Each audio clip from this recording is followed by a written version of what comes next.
Para pemirsa, bertemu lagi di program literasi dalam acara Team Teaching mata kuliah Perancangan Kota.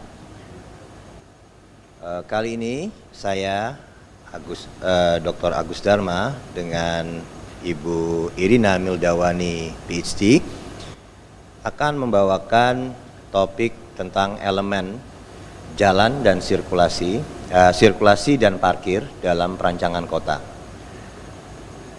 Acara ini bisa disaksikan juga di YouTube UGTV Official, selain melalui Zoom langsung pada saat ini. Untuk nanti kita akan bagi menjadi 3 segmen.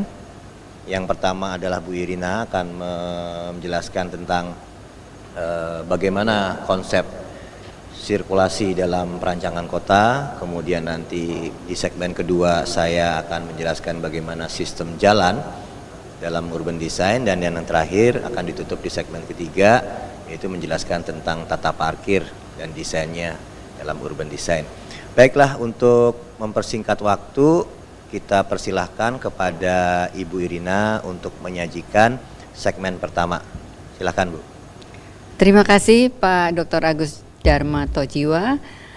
Baik, para pemirsa, para mahasiswa, kali ini jumpa lagi dengan saya yang akan membawakan mengenai topik circulation. Jadi pada segmen pertama ini saya membawakan mengenai topik circulation, dan nanti pada segmen ketiga akan saya jelaskan mengenai car parking. Nah, sirkulasi dan parkir dalam rancang kota. Apa sih sirkulasi itu? Menurut Francis D. Catching dalam bukunya Form, Space and Order, sirkulasi adalah pergerakan manusia melalui ruang. Jadi, jalur sirkulasi sebetulnya adalah suatu rute yang dilalui manusia dalam suatu ruang kota di antara bangunan untuk mencapai tujuannya dalam melakukan kegiatannya. Nah, sirkulasi juga dianggap sebagai ruang di dalam ruang karena ada fungsi konektivitas, juga ada fungsi lebih dari itu. Ada fungsi sosialnya, fungsi budaya, ekonomi, dan seterusnya yang nanti akan saya berikan contoh-contohnya. Sirkulasi juga merupakan konsep yang menangkap pengalaman dari pergerakan manusia itu di dalam ruang. Jadi ada experiencing, mengalami. Dan ini merupakan suatu persepsi manusia terhadap ruang di sekelilingnya, di luar bangunan, di dalam lingkungan binaan, kemudian di dalam ruang kota, juga secara 3 dimensi, dan tentunya ini akan dipahami oleh manusia itu dengan segenap inderanya.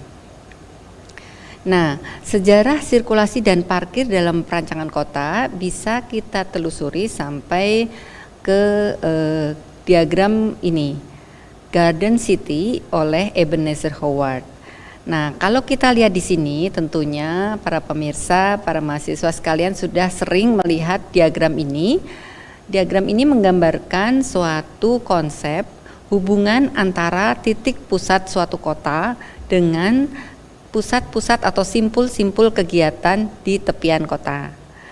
Atau bisa juga dibaca sebagai satu kota dengan kota-kota sekitarnya. Nah, bisa kita baca di titik pusatnya itu adalah di mana manusia itu berangkat dan menuju ke titik selanjutnya di secara diagonal, bisa juga dikatakan sebagai radial konsentrik dalam hal ini. Nah, tentunya ini bisa kita baca, misalnya pusat kota ini ada kegiatan ekonomi, kemudian di berbagai simpul itu ada kegiatan lain, misalnya kegiatan budaya atau kegiatan sosial dan seterusnya. Atau bisa juga kita baca konsep ini sebagai sirkulasi dan parking. Nah, di kota-kota di Eropa itu memang ada konsep parking yang melayani pusat kota. Jadi pusat kota itu dibebaskan dari mobil atau kendaraan bermotor karena mereka ingin menjaga kelestarian pusat kota. Sehingga mobil itu ditahan di garas atau di garasi-garasi yang terletak disebar sebelum memasuki pusat kota. Nah, ini diagram ini juga bisa dibaca demikian. Nah, ini ada yang unik, satu konsep pemukiman yang bentuknya bulat ya. Ini bukan alien itu ya, bukan, ini beneran ada di Denmark. Namanya Brøndby Haveby atau Garden City di Denmark. Ini kalau kalian lihat di pakai Google Map gitu ya, pasti keluar dia, atau Google Earth gitu keluar dia. Pemukiman ini sangat unik karena benar-benar bentuknya itu radial konsentrik. Dan di tengah-tengah itu adalah tempat mereka menyimpan mobilnya. Jadi mobilnya malah di tengah, bukan di luar ya. Mungkin apakah saya nggak tahu apakah itu untuk mengamankan mobilnya atau justru untuk membuat suatu komunikasi yang lebih intensif antar tetangganya. Karena mungkin bisa saja mereka mungkin sambil ngobrol sambil membersihkan mobil gitu, ketemu di tengah-tengah itu atau bagaimana gitu ya. Yang jelas radialnya itu atau radiusnya itu adalah kebun-kebun mereka. Jadi pagar antara rumah itu memanjang begitu, terus di sepanjang itu mereka menggunakannya untuk berkebun gitu ya. Jadi ada satu garis radial yang masuk dari luar sebagai sirkulasi lingkungan kelompok rumah itu, di mana mereka semua melalui garis itu dan memarkir mobilnya di dalam. Nah, ini di sini kita lihat jelas sekali adanya hierarki ya. Hierarki antara jalan kelompok rumah atau mungkin lingkungan, kemudian ada jalan kolektor ya. Itu kan dari perumahan masing-masing itu kan ada jalan kolektor ke jalan yang lebih besar lagi, yaitu jalan nanti terkoleksi menjadi jalan arteri gitu ya. Jadi ini di sini kelihatan hierarki sirkulasinya. Nah, sirkulasi kota juga bisa digambarkan sebagai suatu papan catur atau grid ya. Dan untuk suburban biasanya itu udah mengikuti bentuk alami. Jadi tidak grid lagi gitu ya. Banyak kota-kota di Eropa yang awalnya dibangun dengan paradigma rasionalisme. Jadi mereka memakai garis-garis grid yang sangat rigid, dan itu membuat kota-kota itu pembagiannya berkotak-kotak gitu ya. Nah, tapi pada waktu makin keluar, makin ke suburban, itu akan membentuk garis-garis yang makin alami, sehingga garis-garisnya bisa kita lihat di situ lebih tidak formal ya. Nah, di sini ada contoh pengguna dari sirkulasi itu, ada kendaraan bermotor atau mobil atau sepeda atau manusia, di mana untuk mencapai suatu jarak tertentu itu akan bisa diketahui atau dihitung berapa menit mereka. Di sini diperlihatkan apabila 4 km itu dicapai oleh mobil dalam 2 menit, kemudian sepeda dalam 10 menit, mungkin orang mungkin 15-20 menit gitu ya. Nah, rencana sirkulasi itu adalah suatu proses ya, proyeksi skematik bagaimana model orang bisa bergerak dengan efektif dari satu tempat ke tempat yang lain, baik dengan memakai moda tertentu maupun dengan berjalan kaki. Nah, kemudian untuk rencana sirkulasi ini digunakan oleh para perencana kota dan profesional lainnya yang terkait dengan masalah sirkulasi ini dalam perkotaan, dengan cara sedemikian rupa agar mereka dapat terus-menerus memperbaiki apabila terjadi kekurangan pada sistem sebelumnya. Nah, tentunya perencana kota harus mempertimbangkan hal-hal sebagai berikut. Bagaimana perubahan hierarki jalan, ya, dan bagaimana dari satu tingkatan hierarki ke hierarki lain itu bisa lebih efektif dan efisien. Kemudian di mana harus disediakan jalur pedestrian di setiap tingkatan, karena manusia itu bergerak dan kota yang manusiawi adalah kota yang bisa menyediakan jalur pedestrian bagi warganya dan harus aman dan nyaman bagi penggunanya. Nah, kalau sekarang zaman kita ini pandemi, orang-orang pada suka goes ya, naik sepeda. Nah, sehingga ini perlu disediakan bagaimana jalur bersepeda yang aman, nyaman, dan tentunya tidak saling mengganggu dengan kendaraan bermotor, ya.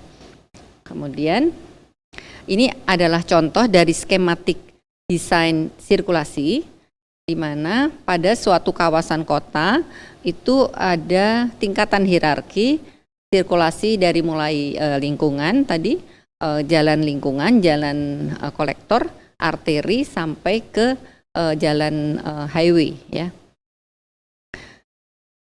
Nah, komponen sirkulasi itu apa saja? Ya, yaitu harus diperhatikan satu, arah pergerakan, ya. Arah pergerakan itu horizontal atau vertikal. Karena sekarang pun dengan adanya high-rise building dan seterusnya, pergerakan itu sudah tidak hanya horizontal, tetapi juga ada vertikal. Apalagi nanti kalau kita udah mengalami kota futuristik, itu udah ada drone ya, berlalu lalang. Drone itu pun nantinya katanya kita akan naik kendaraan semacam drone, ya nggak tahu ya, saya masih bisa mengalami hal itu apa tidak ya. Kalau sekarang drone saja sudah bisa membawa barang ya, mengantarkan barang. Nanti kemudian hari itu jadi manusia kayak naik helikopter masing-masing gitu ya dengan drone itu. Nah, jenis sirkulasinya juga bagaimana? Apakah privat, publik, semi privat dan seterusnya. Kemudian apakah ada jalan yang umum, ada jalan yang darurat yang hanya dilalui oleh kendaraan-kendaraan tertentu, misalnya ambulans, pemadam kebakaran dan seterusnya, atau VIP ya. Nah, itu mungkin hanya orang-orang pada waktu tertentu membukanya untuk keperluan yang darurat.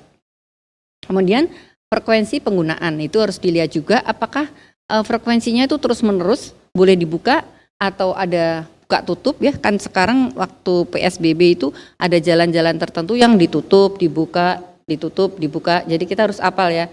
Jalan itu dibukanya pagi, siang, sore, malam atau terus-menerus dibuka gitu. Kemudian ada waktu penggunaan. Nah, waktu penggunaan itu pun juga ada kegiatan manusia yang berbeda. Misalnya nanti saya contohkan, pagi itu dipakai apa, siang dipakai apa, malam, sore apa gitu ya. Itu mempengaruhi juga untuk bentuk kegiatan yang ada di sana. Nah, ini ada satu buku yang mungkin baik untuk menjadi referensi kita karena diterbitkan oleh PUPR, yaitu klasifikasi jalan untuk perkotaan. Jadi dalam referensi ini ada syarat-syarat atau mungkin ukuran-ukuran standar jalan dari mulai jalan lingkungan, kolektor, arteri dan seterusnya. Nah, konsep TOD ini tidak akan saya jelaskan secara mendetail karena waktu itu kalau nggak salah 2 minggu yang lalu Pak Agus Dharma juga sudah membahas mengenai TOD ini ya. Nah, konsep transit oriented development di Kota Jakarta ini saya ambil contohnya adalah di daerah Karet ya. Di situ ada pusat transit antar moda. Sirkulasi dan transit antar moda ini contohnya di perpotongan antara Sudirman dan Karet. Di sana ada pedestrian yang cukup menarik ditatanya sekarang. Kemudian ada MRT, ada KRL ya, ada Transjakarta, ada private car dan seterusnya. Jadi di sana bertumpunya semua transit dan di perhitungkan bahwa nantinya akan semakin bebannya akan semakin besar gitu ya, apalagi dengan adanya kereta api yang langsung ke bandara. Nah, ini ada satu konsep potongan yang bisa memberi gambaran kepada kita bahwa sirkulasi multimoda dan multi jalur dalam rancang kota itu sudah bukan hal yang aneh gitu ya. Itu sudah nyata dan sudah kita alami dan akan terus-menerus bertambah ini. Berapa jalur levelnya ke bawah, berapa jalur levelnya ke atas itu sudah menjadi sesuatu yang perlu dipertimbangkan dan dihadapi oleh para perancang kota. Nah, ini adalah berbagai moda transportasi terkini, tapi ini masih belum apa-apa ya, nanti masih ada tambah lagi drone dan seterusnya itu ya. Kemudian ada alat yang manusia tuh bisa kayak terbang gitu. itu bukan sesuatu yang mustahil, jadi ada. Dan ini bisnya masih ada orangnya nih. Kemudian di masa depan bisnya sudah tidak ada drivernya, driverless ya. Taksinya driverless juga gitu. Dan itu bukan sesuatu yang jauh banget gitu, karena di Australia di kampus saya dulu itu sudah ada bis ini. Bisnya tanpa driver gitu, jadi mahasiswa tinggal naik gitu, kayak misalnya di UI ya, kan ada Bikuni. Nah Bikuni itu tapi bayangkan tanpa driver gitu ya. Baik, kemudian ini contoh alur simpang susun Semanggi, salah satu dari node simpul sirkulasi kota yang ikonik dan bersejarah di kota Jakarta. Nah dalam interchange ini kita lihat makin lama makin kompleks ya. Awalnya dia hanya Semanggi 1 garis, udah menjadi 2 garis, akhirnya 4 jalur, akhirnya ditambah kompleks dengan lingkaran di luarnya. Jadi ini tantangan bagi perencana kota karena kotanya nggak bisa makin besar, tapi lalu lintasnya tambah kompleks. Jadi hal-hal seperti ini yang harus kita hadapi. Anda sebagai calon urban designer mungkin ini adalah tantangan Anda di masa depan. Nah ini contoh mungkin cepat saja ya, jalur pedestrian itu kita perlu mempertimbangkan para difabel. Jadi ada aturan atau standar yang harus kita pertimbangkan untuk parkir difabel, kemudian jalur jalan yang bisa dilalui oleh kursi roda dan seterusnya. Nah contohnya adalah di e-walk atau Cihamplas walk itu sudah dipertimbangkan hal-hal semacam itu. Nah, di Kota Malang ada studi kasus tadi yang saya sebutkan mengenai pemanfaatan jalur yang sama untuk berbagai kegiatan dengan basis waktu yang berbeda. Jadi contohnya ini adalah pada waktu pagi ada Idul Fitri, jalan itu dipakai untuk sholat Id dan seterusnya. Nah ini tadi fotonya, dan ini adalah Car Free Day di Jakarta, itu pun memakai konsep basis waktu yang berbeda. Pada hari Minggu ada kegiatan tidak boleh car dan semua orang boleh jalan kaki, jogging dan seterusnya. Baik, saya kira ini yang terakhir, melawan pandemi COVID-19 dalam moda transportasi kita harus jaga jarak, pakai masker dan cuci tangan. Oke, sampai di sini segmen pertama. Silakan Anda belajar melalui referensi ini dan saya akhiri segmen pertama dan kita akan kembali segmen kedua dengan Bapak Dr. Agus Dharma. Terima kasih.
Baik, kita lanjutkan acara tim teaching mata kuliah perancangan kota.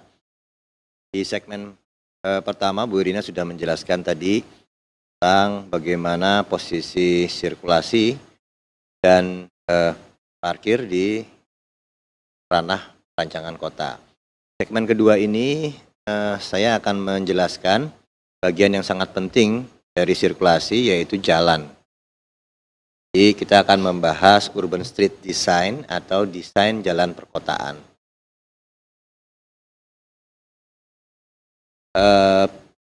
Untuk mendesain sebuah jalan di perkotaan, kita mempunyai dua aspek yang sangat dipertimbangkan. Yang pertama adalah penggunanya, siapa yang menggunakan atau users, dan konteksnya. Konteks ini berhubungan dengan di mana dia berada, bagaimana lingkungannya, apa fungsinya. Nah, kedua aspek ini yang menjadi pertimbangan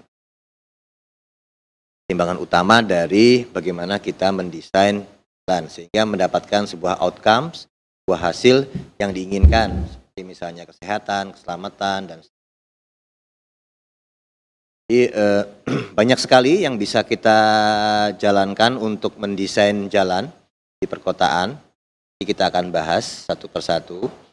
Yang jelas kita bisa merubah wajah kota yang semrawut menjadi yang ramah, menjadi yang hidup, menjadi yang nyaman, menjadi yang sehat, dan menjadi aman. Nah, kita masuk ke aspek pertama yang menggunakan jalan. Jadi, yang pertama kita tahu bahwa yang menggunakan jalan itu adalah pedestrians atau pejalan kaki. Ini biasanya ada di badan jalan, di tepi jalan ya, di trotoar. Kemudian yang kedua adalah cyclist atau pesepeda. Ini di beberapa tempat sudah ada jalur khusus sepeda, di Indonesia sudah mulai diumumkan atau digalakkan. Kemudian ada kolektif transportasi yang massal ya, bis,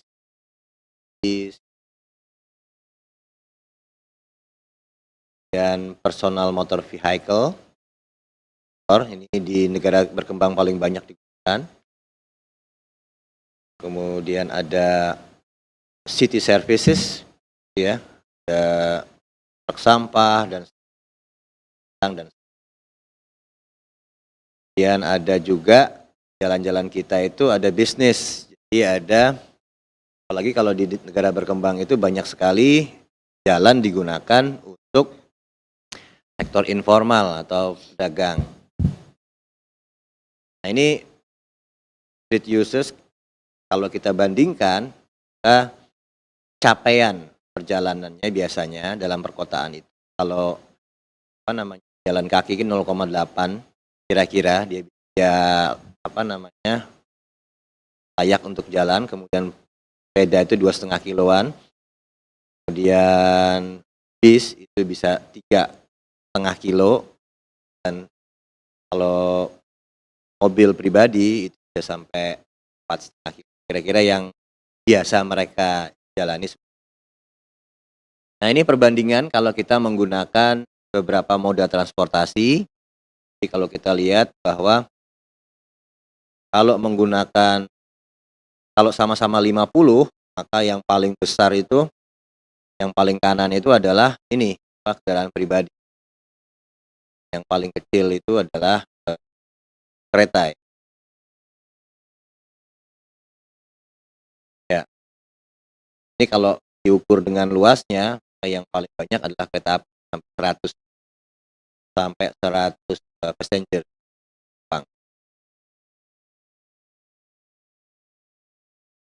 Kalau kita masuk ke jenis pedestrian way, yang kita perhatikan itu adalah kecepatan, variasinya, dan dimensinya. Tadi Bu Irina di bagian terakhir sudah menjelaskan bagaimana dimensi ini sudah ada standarnya, itu berlaku di internasional, itu bisa diterapkan dalam sebuah desain. dalam merancang pedestrian way, ini kita harus berpikir network, jaringan. Jadi jangan sampai sebuah jalan kaki itu terputus, tidak bersambung. Ini harusnya diperhatikan pertama connectivity, keamanan, permeability, tujuan, variasi pemakainya, volume pemakainya, green corridor, dan identity atau karakter lingkungannya. Ini yang harus diperhatikan. Nah, ini geometrinya. Jadi kita bisa lihat ada beberapa varian dari pedestrian way dengan ukuran yang berbeda-beda, dengan penataan yang berbeda. Ada yang residential sidewalk, ada yang ribbon sidewalk, kemudian sidewalk with trees, neighborhood, dan seterusnya, sampai ke large commercial sidewalk. Nah, ini elemen-elemen di dalam pedestrian. Mungkin saya tidak menerangkan satu persatu. Ini yang bisa diterapkan nanti dalam Anda mendesain sebuah pedestrian way. Ya, ini sidewalk. Mana ada bagian-bagiannya, biasanya ada frontage road, itu bagian depan dari bangunan, kemudian clear path itu untuk orang berjalan kaki, kemudian bagian street furniture itu untuk misalnya sitting group, kemudian lampu jalan, signage gitu ya. Kemudian yang paling ujung adalah untuk enhancement-nya itu adalah buffer zone, transisi ke jalan motorcycle. Nah, ini bagaimana penggarapan crossing, perempatan gitu ya. Kita menerapkan zebra cross, kan? Kita juga bisa menerapkan tunnel di bawahnya supaya pedestrian way-nya itu berkelanjutan, jaringannya tidak terputus, dia harus nyambung dan harus aman. Kemudian ada juga penambahan utilities di sini. Bagaimana bagian-bagian pedestrian itu diberikan tambahan-tambahan apron, kemudian ada juga nambah untuk desain existing trees, ya, pohon-pohon existing dan seterusnya. Kemudian cyclist, kita masuk pengguna yang kedua. Nah, ini bermacam-macam. Kalau di kita tuh mungkin Jakarta nggak ada, tapi di beberapa kota masih ada, itu becak, ada ya bentor itu becak motor ya, di Medan masih ada. Ya, nah ini masih harus kita sediakan dan kita perhatikan mengenai kecepatannya, variasinya, dan dimensinya. Ini dimensinya sudah tersedia, mungkin nanti bisa dipakai. Sama seperti pedestrian, dia juga memerlukan network yang cukup. Ini variasi-variasinya dari cyclist, beberapa variasi desainnya yang bisa dipakai untuk merancang kota. Ini elemen-elemen dari jalur sepeda. Tinggal pilih aja mau pakai mana, kemudian bagaimana polanya. Ini bagaimana kita menerapkan guidance atau panduan untuk cyclist. Jadi harus ada keterhubungan. Hati-hati dalam penyeberangan jalan. Ya, kita masuk ke aspek yang kedua. Yaitu konteks. Tadi kan aspek pertama adalah user, dan kemudian aspek kedua adalah konteks. Ada beberapa yang harus diperhatikan. Karakter tempat, aktivitas jalannya, batas-batas bangunannya, skala jalannya, kemudian ukuran blok di daerah tersebut, kemudian destinasi, mixed use, kepadatan atau density, network, lingkungan alamnya bagaimana, dan mode berbaginya. Ada beberapa aspek yang harus kita pertimbangkan dalam masalah kontekstual ini. Jadi ada misalnya ya pedestrian priority street, kemudian share street, neighborhood streets, large streets, dan special condition. Nah, ini ada beberapa jenis-jenis yang menyesuaikan dari kontekstual dari jalan. Ini kita pertama dalam menganalisis kontekstual ini adalah mengetahui posisi-posisi misalnya aktivitas dan bangunan-bangunan yang ada di sana, bagaimana kita mengkonek antar titik-titik tersebut.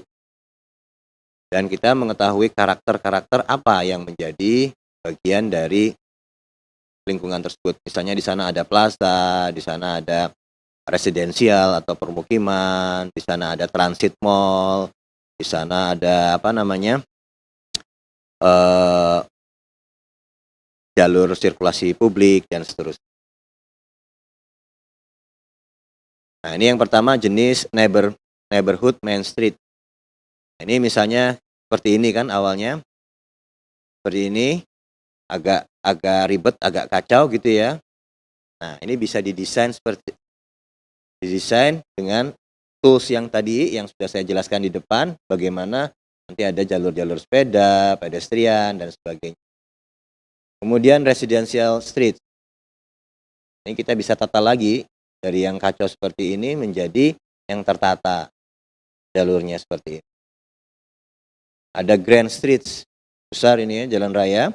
Jalan raya ini bisa kita tata lagi. Di tengahnya ada jalur-jalur busway, ya, public transportation dan seterusnya. Kemudian ada street with elevated structure. Ini udah banyak di Jakarta. Nah, kita susun supaya skalanya cukup nyaman. Bagaimana kita mengukur kesuksesan? Yaitu adalah pertama akses dan mobilitasnya dulu harus tercapai. Kemudian ada kenyamanan dan keamanan. Yang ketiga faktor ekonomi, kita harus mendukung itu. Yang keempat lingkungan, kualitas lingkungan. Yang kelima kelayakan dari aktivitas atau kehidupan. Dan yang terakhir adalah equity atau persamaan hak dari pengguna jalan. Ini contoh, ini studi kasus pakai bahasan saya yang terakhir bagaimana diterapkan di Bandung.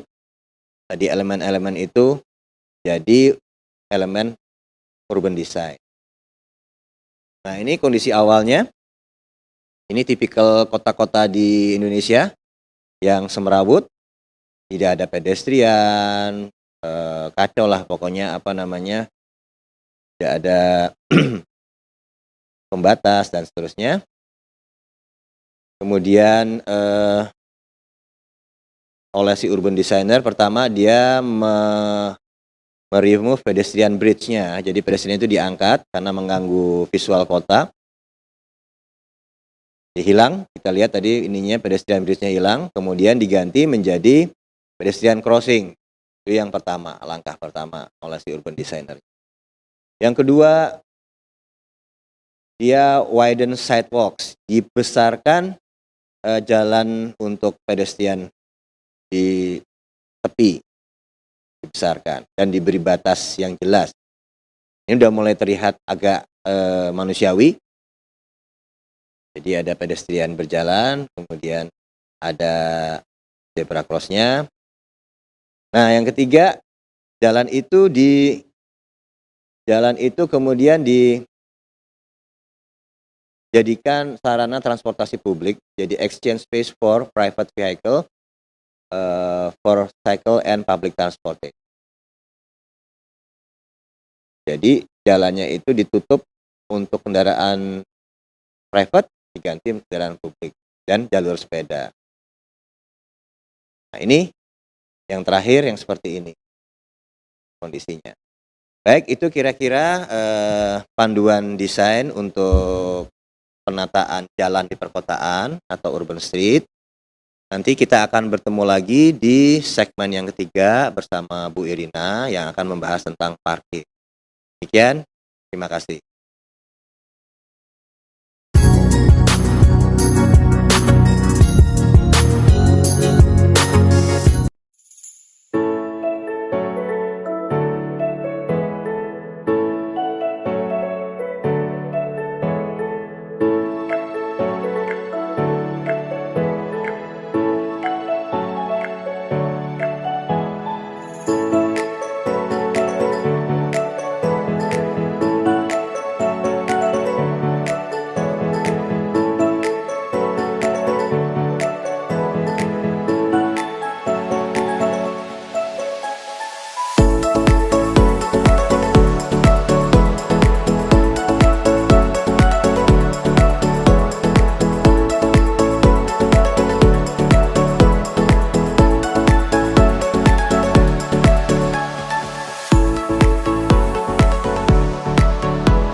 Baik, jumpa lagi dengan kami di sini.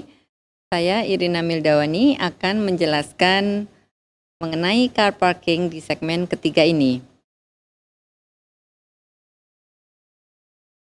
Oh, maaf. Sorry, ini kayaknya kelewatan terus nih. Teman-teman, maaf ini saya kepencet ini ya, jadi kepencet kepanjangan. Oke, pertama-tama kita akan membahas mengenai sejarah berdirinya gedung parkir. Nah, kapan sih pertama kali ada gedung parkir ya? Pernah kepikir nggak itu? Nah, ternyata ada di Inggris yang pertama kali, tahun 1901. Di Inggris ada suatu perusahaan namanya City and Suburban Carriage Company yang mendirikan suatu gedung parkir berlantai 7 dengan lift dan kapasitas untuk 100 kendaraan staf perkantoran. Ini suatu yang luar biasa sekali ya. Kenapa mereka pada tahun segitu sudah memikirkan sampai segitu ya? Ternyata ini adalah akibat dari revolusi industri. Jadi memang revolusi industri awalnya dari Inggris, dan dengan adanya produksi mobil, maka mereka mulai banyak orang yang memiliki mobil-mobil pribadi. Nah, awalnya mungkin 1-2 orang ke kantor bawa mobil pribadi. Nah, kalau satu kantor isinya stafnya 50, 100, bagaimana parkirnya? Nah, itulah yang membuat perusahaan ini kemudian mendirikan gedung parkir. Bahkan yang untuk pertama kalinya pun sudah berlantai 7 untuk menampung 100 mobil dari perusahaan tersebut. Nah, kenapa di Amerika baru 50 tahun kemudian berdiri gedung parkir tersebut? Karena di Amerika lahannya masih lebih luas daripada di Inggris. Nah, karena itulah mereka jadi sprawl ya, mendatar, menyebarnya mendatar, sehingga awalnya itu di Amerika mereka tidak menggunakan gedung parkir tapi memakai lahan-lahan yang masih luas dan bahkan diberikan secara gratis, sehingga itu membuat sejarah yang berbeda dengan apa yang terjadi di Inggris. Nah, pada waktu 50 tahun sejarah pembuatan gedung parkir ini diperingati gitu ya oleh namanya Hill Cannon. Nah, jadi pendirinya adalah Jim Hill dan John Cannon. Mereka berdua ini mendirikan perusahaan di tahun 1967. Itu mereka tidak menduga bahwa 50 tahun kemudian nama Hill Cannon itu masih ada dan bahkan menjadi perusahaan yang leading ya, memimpin perusahaan sejenis di dunia. Dan mereka pun menjadi ahli yang membuat perencanaan, perancangan, bahkan sampai konstruksi dan kemudian pengembangan dari gedung parkir yang modern. Nah, sampai kini akhirnya gedung parkir yang semula itu hanya mempunyai nilai fungsional, akhirnya kemudian memiliki nilai arsitektural gitu ya. Mereka menjadi bagian dari wajah lanskap perkotaan dewasa ini. Oke, ini adalah evolusi desain car park Hill Cannon. Coba kita lihat. Awalnya hanya semacam gedung yang di kiri itu gedungnya kayak membosankan gitu ya, gak menarik sama sekali, tapi kemudian mereka membuat suatu terobosan sehingga gedung parkirnya menjadi estetik, menjadi sesuatu gedung yang menarik gitu ya, tidak hanya sekedar fungsional tapi mempunyai nilai estetika arsitektural.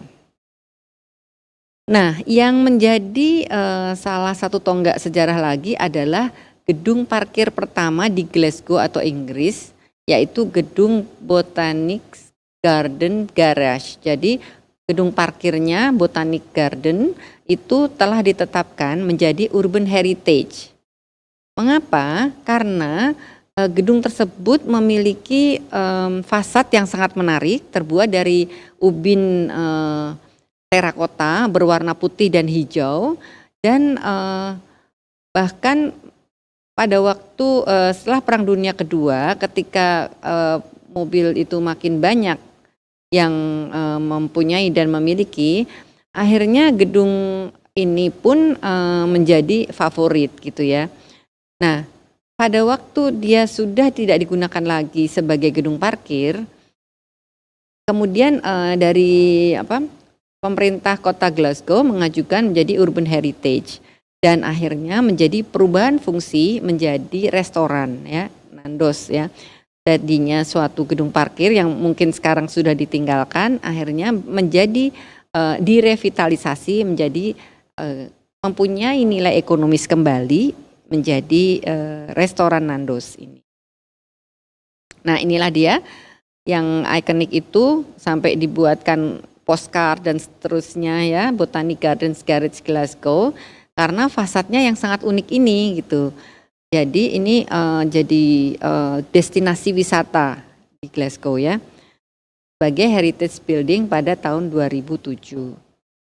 Nah, revitalisasi gedung parkir Botanic Garden ini tentunya melalui suatu pertimbangan arsitektural maupun ekonomis dan sosial budaya, serta pertimbangan juga dengan para arkeolog ya, karena sudah tua gedungnya ya tentunya. Nah, yang dirubah adalah interiornya, tapi fasadnya sama sekali tidak ada perubahan. Jadi sangat menarik, hidup kembali dan sampai sekarang menghasilkan bagi pemiliknya. Nah, ini yang kita lihat di Amerika. Kenapa awalnya Amerika itu ketinggalan dari Inggris pada waktu membuat gedung parkir? Karena mereka merasa lahannya cukup luas kok, nggak perlu dibikinin gedung gitu ya. Dan bahkan waktu itu ada ahli perancang kota yang merasa ini terlalu boros gitu. Mereka menggunakan lahan untuk gedung parkir. Akhirnya berdiri juga gedung parkir semacam yang di Los Angeles itu yang dalam gambar itu, tapi belum berdesain yang bagus ya, masih tampak membosankan gitu ya. Mereka perlu mengejar Inggris, Eropa untuk hal yang estetika. Nah, ini akhirnya menjadi tipikal gedung parkir modern di kota besar seluruh dunia. Ini jadi tipikal di Australia kayak gini, di Jakarta juga ada yang kayak gini, di Amerika kayak gini. Ya, ini salah satu perusahaan parkir yang besar. Jadi dia sampai global gitu ya, punya parkir aja sampai punya perusahaan yang global gitu. Nah, bagaimana Anda bisa merancang pola parkir? Apa yang perlu dikerjakan? Apa yang tidak boleh dikerjakan ya. Seperti contohnya di kiri ini ada pulau ya, pulau barisan B-nya itu apa?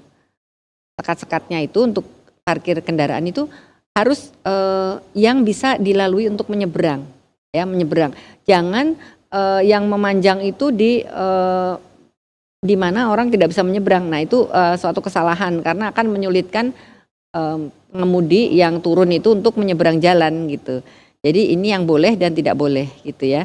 Nah, kalaupun terpaksa harus menyeberang, itu Anda harus membuat suatu elevated road. Jadi dinaikkan dan diberi material yang berbeda sehingga orang itu aware, pengemudi yang lewat itu aware bahwa mereka harus memelankan kendaraannya supaya memberi kesempatan pedestrian atau pejalan kaki untuk menyeberang gitu ya.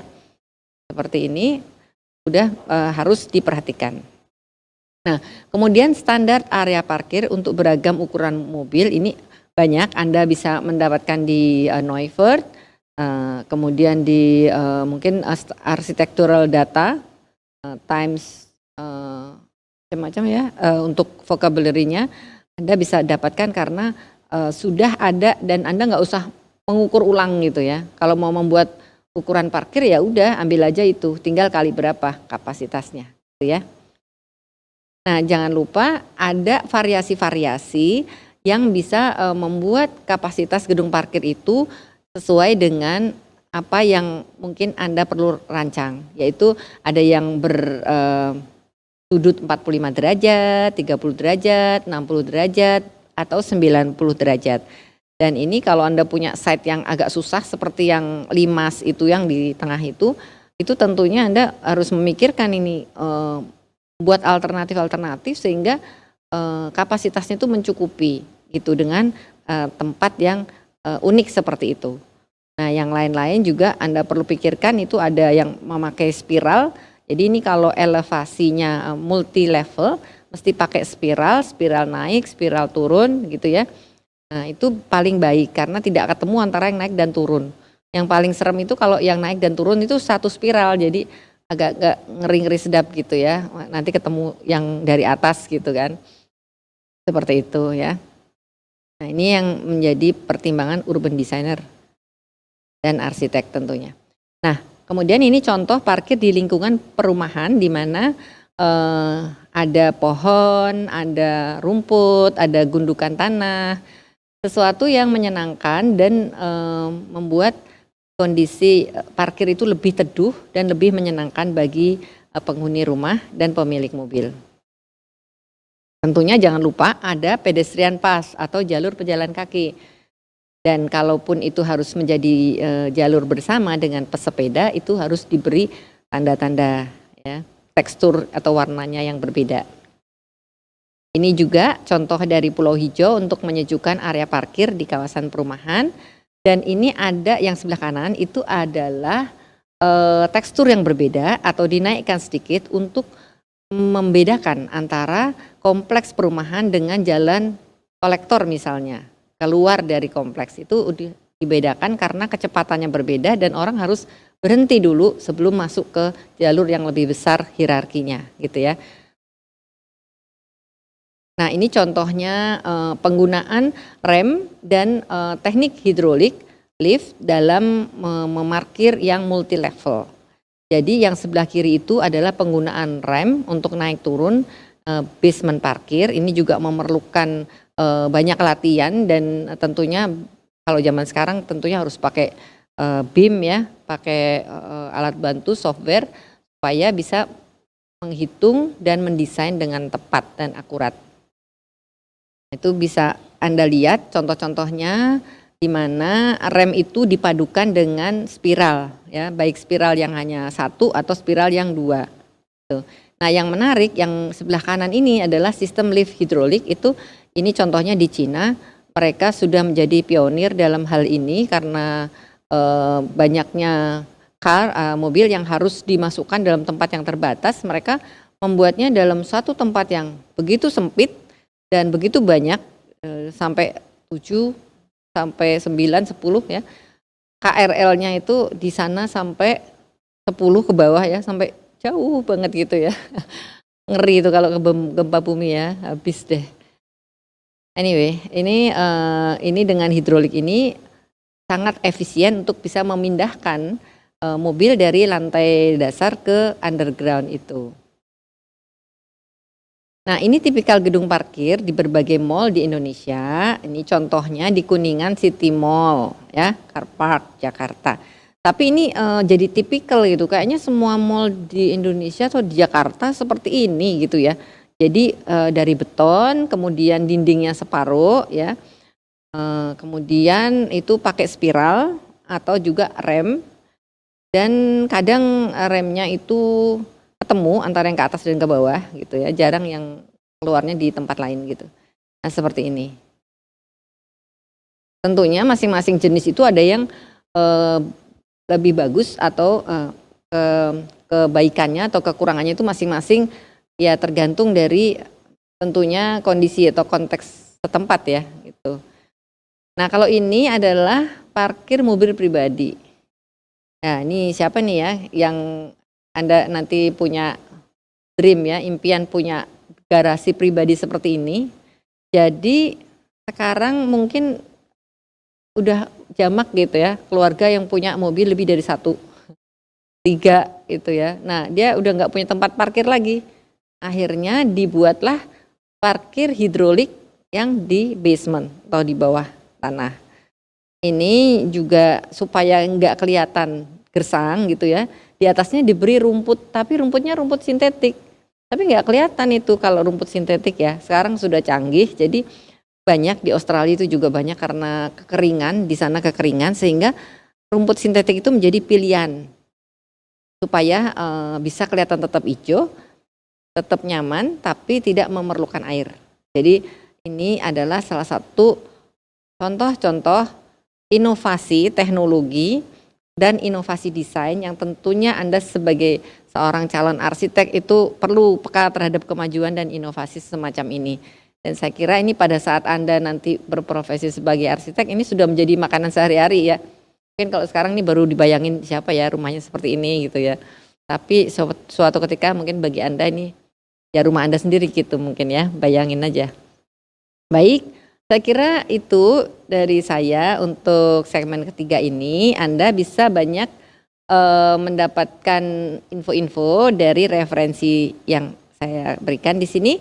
Silakan Anda mengeksplor dan sampai jumpa di minggu depan. Tentunya perlu berapa Pak untuk kita summary-kan, Bapak mau summary-kan untuk men-summary dari segmen 1, 2, 3 ini sebelum ditutup Pak, monggo. Baik, terima kasih. Pemirsa, demikian tadi Bu Irina sudah menyampaikan tentang materi di segmen 1, yaitu tentang bagaimana posisi sirkulasi dan parkir dalam urban design. Kemudian tadi segmen kedua saya menjelaskan bagaimana mendesain jalan perkotaan, dan yang ketiga bagaimana segmen ketiga tadi Bu Irina menjelaskan jenis-jenis parkir dan aplikasinya dalam urban design. Jadi ini nanti sangat berguna bagi urban designer dalam merancang sebuah kota, membuat kota yang lebih nyaman, lebih teratur. Jadi kan seperti kita ketahui bahwa permasalahan klasik di kota-kota besar di Indonesia itu adalah density ya. Jadi kepadatan yang melebihi dari kapasitas. Nah, itu yang menjadi tantangan utama bagi urban designer, yang biasanya sih solusinya itu bagaimana kita mengendorse transportasi publik supaya lebih bisa mengurangi density dari Kemacetannya. Jalan dan parkir.